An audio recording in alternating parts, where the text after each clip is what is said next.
acabamos de ler Atos 23, todo o capítulo, e no verso 6, então Paulo, sabendo que uma parte era de saduceus e outra de fariseus, clamou no sinédrio: Irmãos, eu sou fariseu, filho de fariseu. Por causa da esperança da ressurreição dos mortos, estou sendo julgado. Havendo dito isso, houve dissensão entre os fariseus e os saduceus, e a multidão se dividiu. Os saduceus dizem que não há ressurreição, nem anjo, nem espírito, mas os fariseus reconhecem uma coisa e outra. Então houve grande clamor, e levantando-se alguns escribas da parte dos fariseus, contendiam, dizendo: Nenhum mal achamos neste homem. Bom, irmãos, nós vemos Paulo, como muitas vezes, usando de uma sabedoria e de uma estratégia, Ele conhecia os costumes ali, e aí ele pega algo que é uma doutrina do Senhor de fato. O Senhor falou aos discípulos por várias vezes, da ressurreição dos mortos, e os fariseus concordavam com essa doutrina, e aí isso divide, os inimigos dele naquele momento. E acontece uma grande confusão ali, E lá no verso 12, diz assim: Quando já era dia, os judeus fizeram uma conspiração e juraram que não comeriam nem beberiam enquanto não matassem a Paulo. Eram mais de 40 os que fizeram esta conjuração. O que eu gostaria de falar nessa manhã, irmãos, é a respeito dessa conspiração.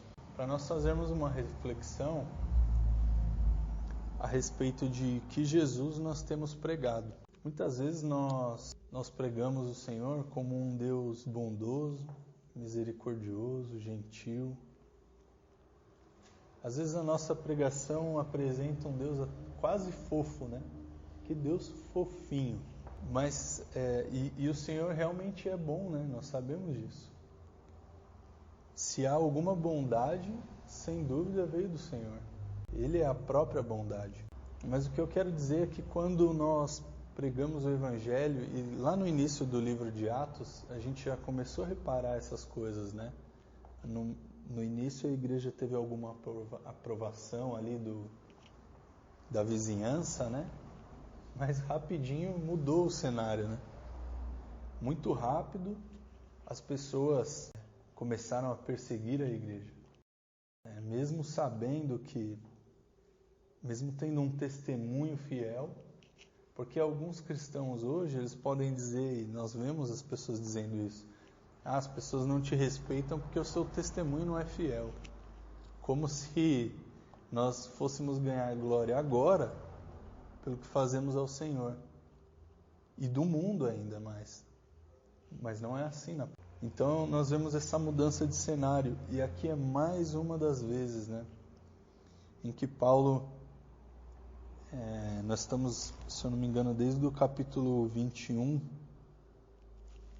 é todo esse contexto que Paulo está vivendo, e por pregar o Evangelho, ele vinha pregando aos gentios, o Senhor vinha fazendo uma grande obra, mas a perseguição sempre caminhando com o sucesso de Deus, digamos, não o sucesso de Paulo, mas o Senhor vinha operando grandemente, as pessoas crendo, as pessoas buscando a Jesus, e em paralelo o mundo e Satanás ali revoltados, com a obra do Senhor, com os resultados que Deus estava gerando. E nesse contexto todo, quando Paulo resolve pregar lá em Israel, e aí ele é preso e vai indo de lugar em lugar, como um cativo.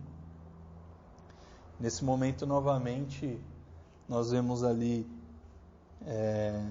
uma revolta muito grande, no meio deles. Vejam, irmãos, vocês conseguem imaginar? Nós estamos aqui reunidos e aí tem uma pessoa que ela prega uma coisa diferente de nós. E aí nós acreditamos que a nossa pregação é a verdade. E aí nós combinamos, ninguém come até nós tirarmos a vida dessa pessoa.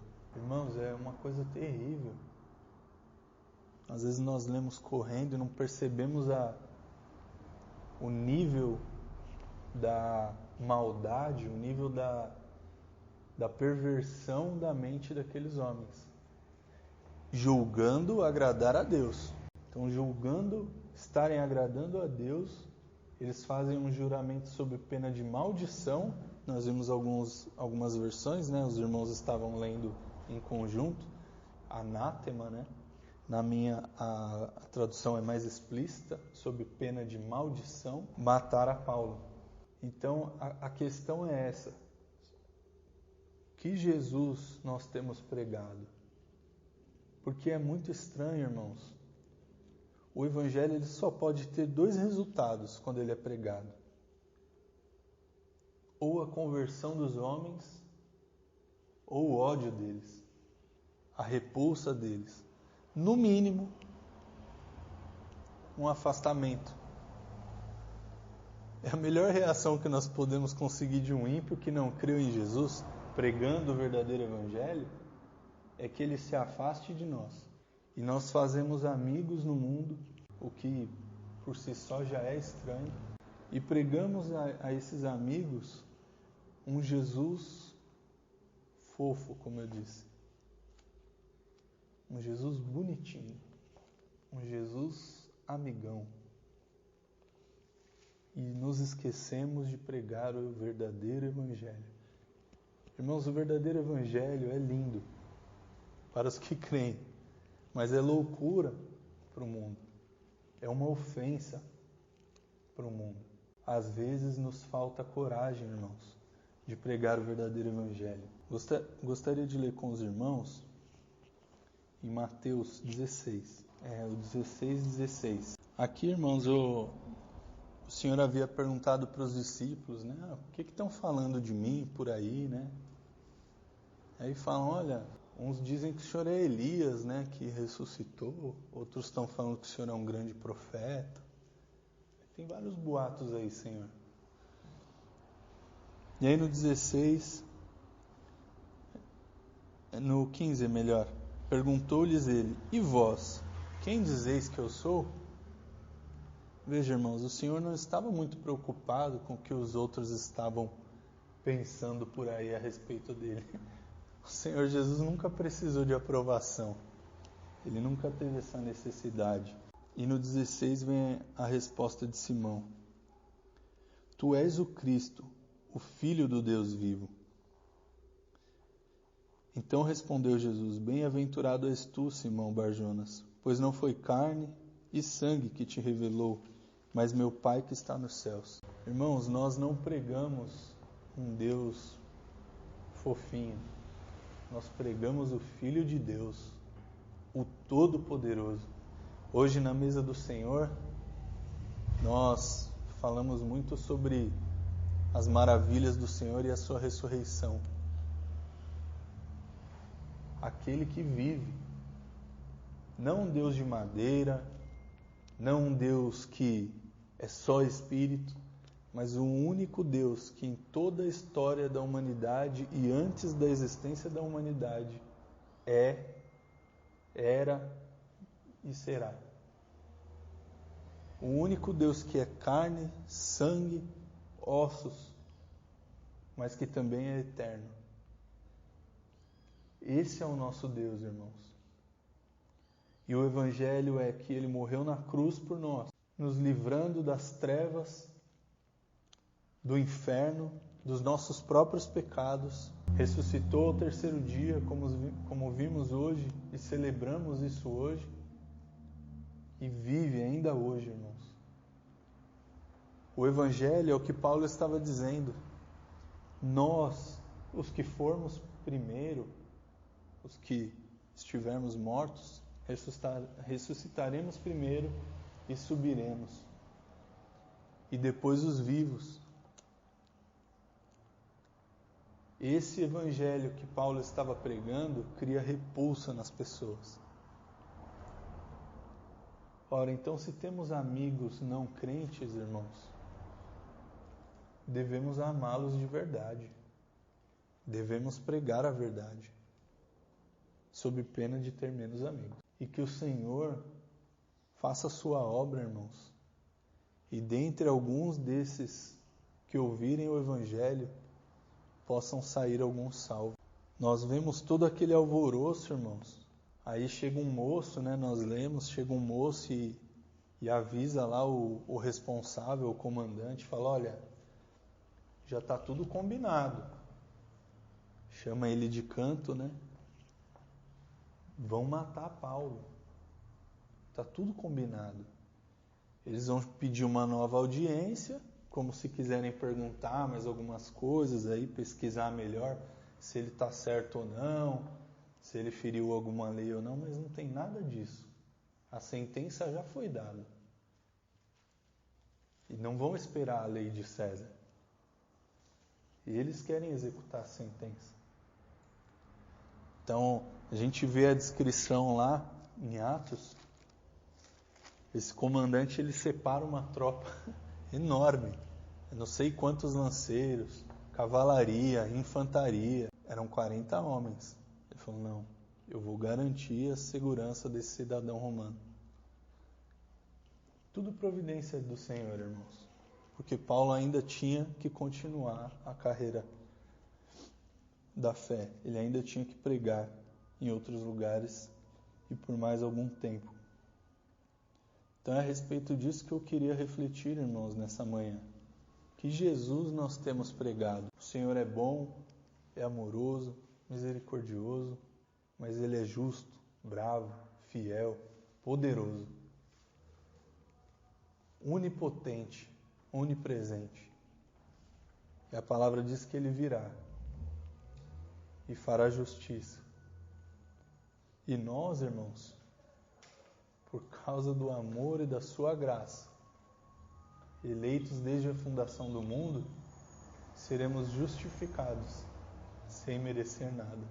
Que o Senhor nos dê graça, irmãos, de pregarmos o Evangelho como ele realmente é, sem florear, sem enfeitar e sem omitir verdades que possam escandalizar os homens. Bom, irmãos, eu queria meditar assim de uma forma meio que no geral desse capítulo 23. Mas antes eu queria voltar um pouquinho nos capítulos anteriores.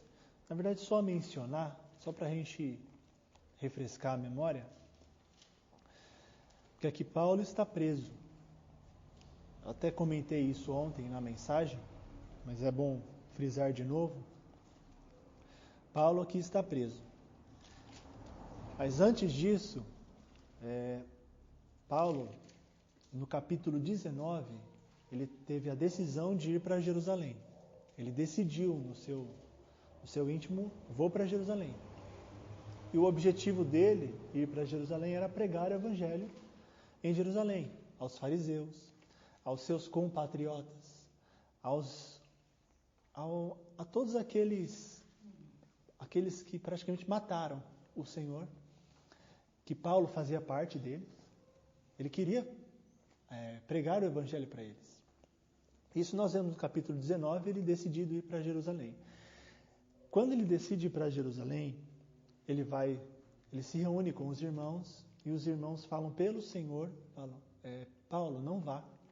Se você for, você não vai voltar. Só que ele está decidido. Ele acha, até quando lemos aqui, aparentemente Paulo pensa que é uma aprovação para ele não ir, né? Aí ele vai para outro lugar, com outros irmãos. É a mesma coisa falada. Paulo, não vai. Se você for, você não vai voltar. E Paulo, mesmo assim, vai. Nós vemos no capítulo 21, Paulo chegando em Jerusalém.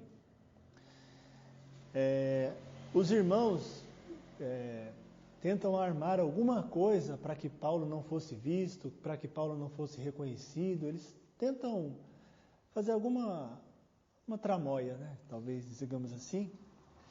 para que Paulo não fosse reconhecido, para que Paulo não fosse preso. E acontece ao contrário. Paulo chega lá, a primeira coisa que eles veem é Paulo. E Paulo, a partir daí, eles começam a confusão começa daí. Paulo é espancado. Chega um soldado e, para tentar ver o que estava acontecendo, para toda a confusão ali e leva Paulo para a fortaleza, Paulo preso. Daí começa. Nós lemos algumas vezes a defesa de Paulo, Paulo falando desde a sua conversão no capítulo 22. E ainda Paulo no capítulo 23, Paulo ainda está preso. Eu queria que os irmãos se lembrassem, porque assim, irmãos, desde que a gente está no capítulo 19, o irmão Rodrigo comentou que Paulo era um servo do Senhor, o apóstolo de Cristo. Ele foi enviado para pregar o Evangelho. E desde a sua conversão, nós vimos isso aqui em Atos, a mão do Senhor era com ele, a graça do Senhor era com ele. Havia curas, havia milagres. Estava Paulo e Silas na prisão, foram açoitados. Veio um anjo do Senhor, livrou eles da prisão.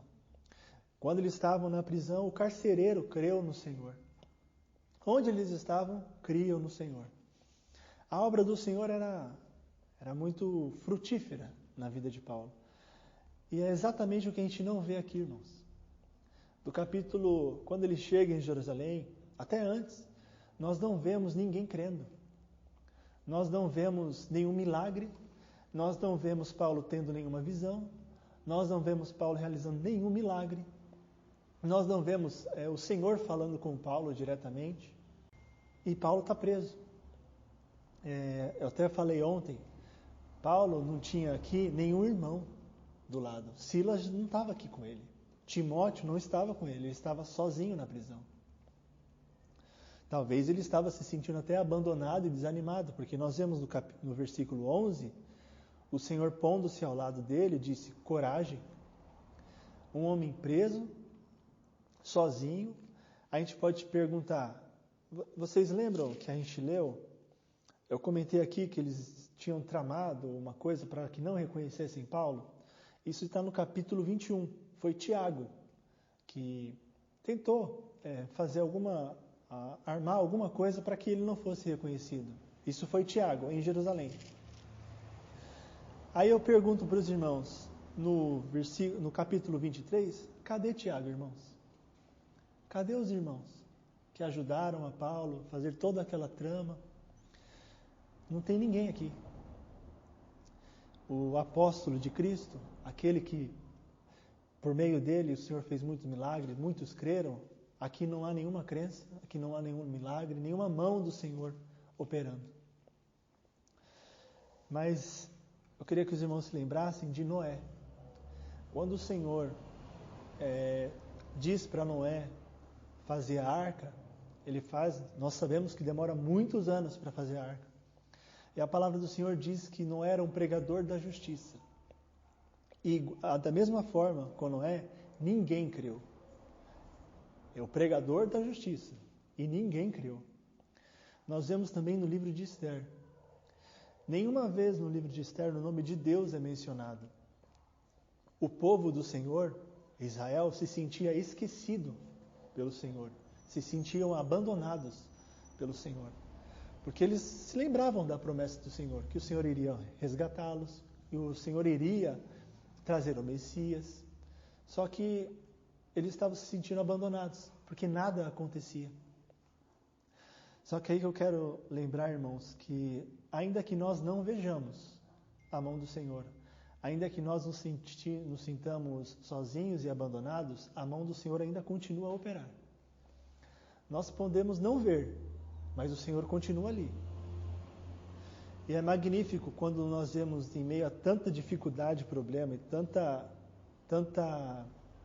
talvez trevas, aqui nós vemos uma faísca da graça do Senhor aqui, brilhando nesse versículo 11. O Senhor, pondo-se ao lado dele, disse coragem.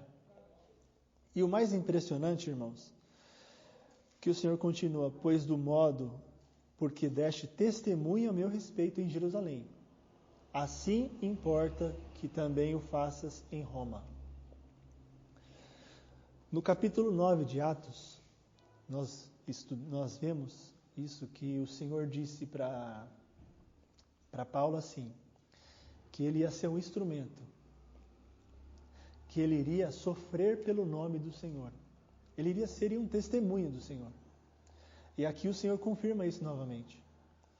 Pois do mesmo modo que deste testemunho a meu respeito em Jerusalém, os irmãos que falaram que não era para ir, o Senhor aqui confirma, você deu testemunho a meu respeito.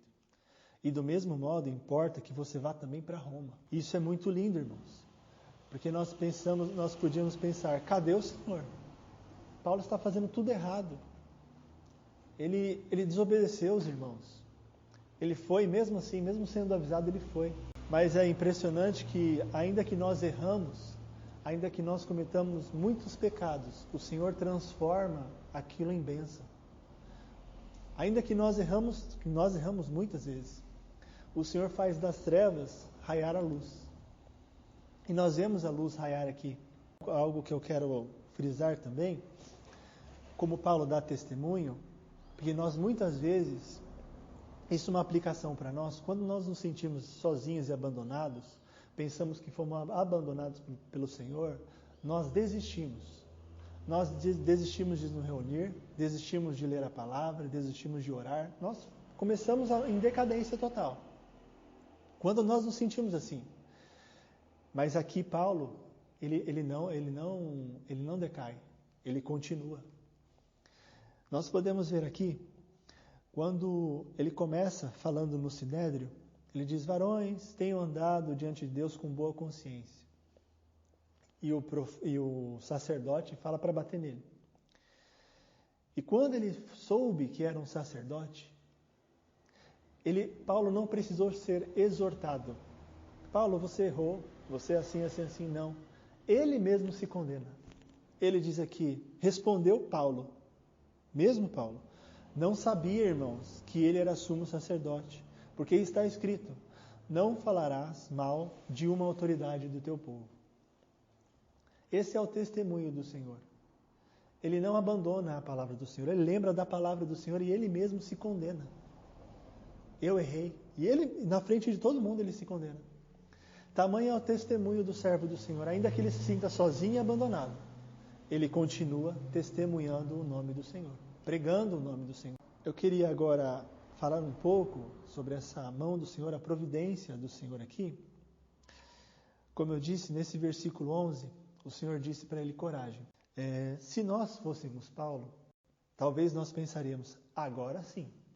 Agora o Senhor vai mandar um terremoto aqui. O Senhor vai mandar um anjo do Senhor, vai, destruir todo mundo. Eu vou sair livre daqui e vou poder pregar o evangelho em paz. Mas não foi isso que aconteceu.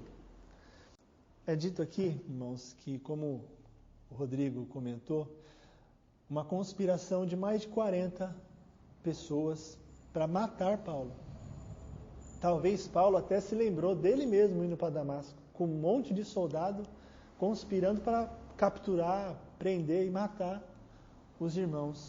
Essa conspiração acontece e aqui aparece no versículo 16, mas o filho da irmã de Paulo.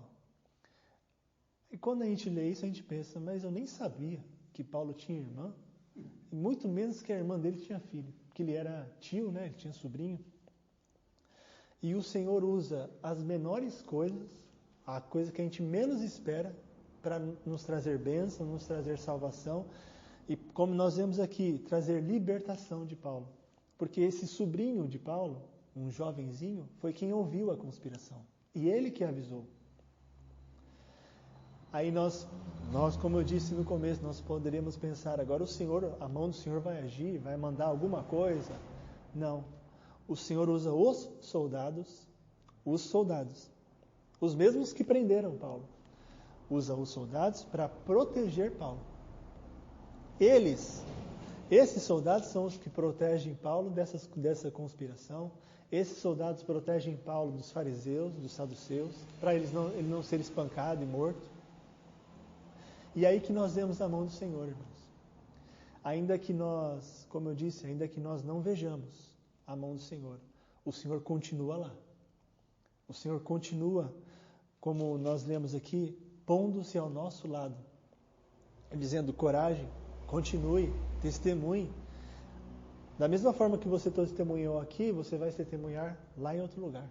Isso é um encorajamento para nós, irmãos, porque nós, nos nossos dias, nós temos visto muitas pessoas se esfriarem, muitas pessoas se sentirem abandonadas, ficam revoltadas, caem em depressão, abandonam o Senhor, abandonam os irmãos, abandonam tudo. E acabam se esquecendo que o Senhor se põe ao nosso lado, sempre se põe ao nosso lado e diz: coragem, continue. É interessante que nós vemos aqui, quando nós se sentimos dessa maneira, desanimados, como Paulo estava aqui, o Senhor usa as coisas fracas para nos fazer fortes. Porque esse sobrinho de Paulo, nós podemos dizer que é algo fraco, né? Algo que menos se espera. Mas o Senhor usa as coisas, Ele é soberano, Ele é o Todo-Poderoso. Ele usa quem quer, quando quiser. E não é nós que devemos definir o que o Senhor vai usar. Quando o Senhor necessita de algum milagre, que algum anjo intervenha, Ele irá agir. Mas quando não precisa de anjo nenhum, quando não precisa de algo miraculoso, Ele não virá fazer. Ele usa o sobrinho de Paulo. Algo que ninguém esperava, nem Paulo esperava. E eles mandam esse sobrinho falar com o comandante, e Paulo é praticamente liberto dessa conspiração. E que isso venha nos fazer, irmãos, meditar nessas coisas, que ainda que a mão do Senhor esteja invisível para nós, nós não vejamos, nós nos sintamos desanimados, abandonados, como o povo do Senhor se sentiu, como Paulo também se sentiu, nós venhamos crer, lembrar que a mão do Senhor continua lá. O Senhor é soberano, Ele continua a cuidar do seu povo. Como eu li ontem, em Hebreus 13, o Senhor diz: nunca te abandonarei, jamais te abandonarei. Em Mateus 28, como lemos ontem, o Senhor disse: eis que estou convosco todos os dias, até a consumação dos séculos. Ainda que nós nos sintamos sozinhos, Ele diz: eis que estou convosco. E nós precisamos crer na palavra do Senhor, porque é a única coisa que a gente tem. É a única coisa que, quando a gente se sente desanimado, sozinho, abandonado, que nós, muitas vezes, em alguns momentos das nossas vidas, nos sentimos assim, nós precisamos lembrar das palavras do Senhor. Jamais te abandonarei. E Ele diz: nunca, jamais te abandonarei. E eis que estou convosco todos os dias.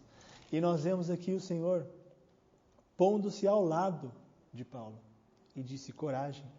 O Senhor não está lá na frente e não está lá atrás. Ele está do lado de Paulo.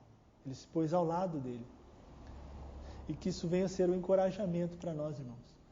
Como o irmão falou na pregação do Evangelho, na pregação dos nossos próximos, dos nossos parentes.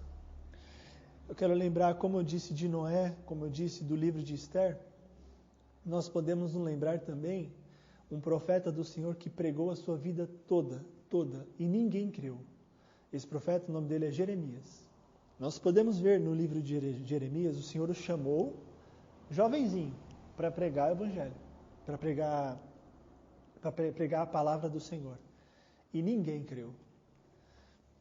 Mas esse profeta, Jeremias, ele foi fiel até o fim.